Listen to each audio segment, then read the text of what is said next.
साथीहरू, के तपाईँको पनि भान्सामा ग्यास सिलिन्डर रित्तिन लाग्यो अनि नयाँ भर्न जाँदा मूल्य सुनेर होस उड्यो? अचल ग्यासको मूल्य मात्र बढेको छैन, अभाव पनि सुरु हुन थालेको छ।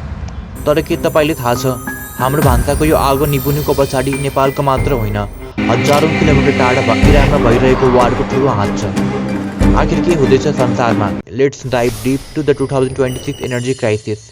नेपाल एउटा ओइल इम्पोर्टिङ कन्ट्री हो। जब संसारमा तेल महँगो हुन्छ, नेपाल ओइल कर्पोरेसनको लागत वात्तै बढ्छ अनि तेल महँगो हुनसाथ ट्रान्सपोर्टेसन कस्ट बढ्छ, जसले गर्दा तपाईँले किन्ने तरकारीदेखि नुन तेलसम्म सबै महँगो हुन जान्छ।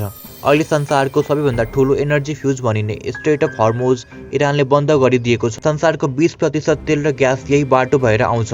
यो सप्लाई चेन डिस्ट्रप्सनले गर्दा ग्लोबल मार्केटमा कच्चा तेलको मूल्य $120 पर ब्यारल नागिसक्यो। यो भनेको इतिहासकै सबैभन्दा ठुलो एनर्जी च्यालेन्ज हो, जसको सिधा असर हाम्रो वालेटमा परिरहेको छ। नेपालमा यसको असर निकै डरलाग्दो छ। इन्धन जोगाउनकै लागि सरकारले हप्तामा 2 दिन शनिबार र आइतबार पब्लिक हलिडे दिने निर्णय गरिसक्यो।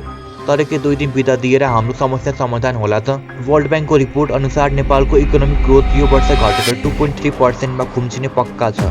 सरकारले तेलमा लाग्ने कस्टम ड्युटी र इन्फ्रास्ट्रक्चर ट्याक्समा 50% छुट दिए पनि मूल्य अझै अनस्टेबल नै छ। अहिले पेट्रोल 200 भन्दा माथि पुग्नु भनेको दुबानी महँगो हुनु हो, जसले गर्दा बजारमा तरकारी र खाद्यान्नको मूल्य आकाशिएको छ।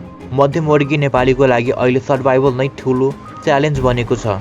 अहिलेको सबैभन्दा ठुलो अपडेट के हो भने नेपाल आयल निगमले अब 14.2 केजी सट्टा 7.1 केजी हाफ फिल्ड सिलिन्डर मात्र दिने निर्णय गरेको छ। यो 955 रुपैयाँमा पाइनेछ। यो किन गरियो? ताकि कोही पनि रित्तो हात फर्कन नपरोस् र कसैले पनि प्यानिक बाइङ गरेर घरमा थुपार्न नपाओस्।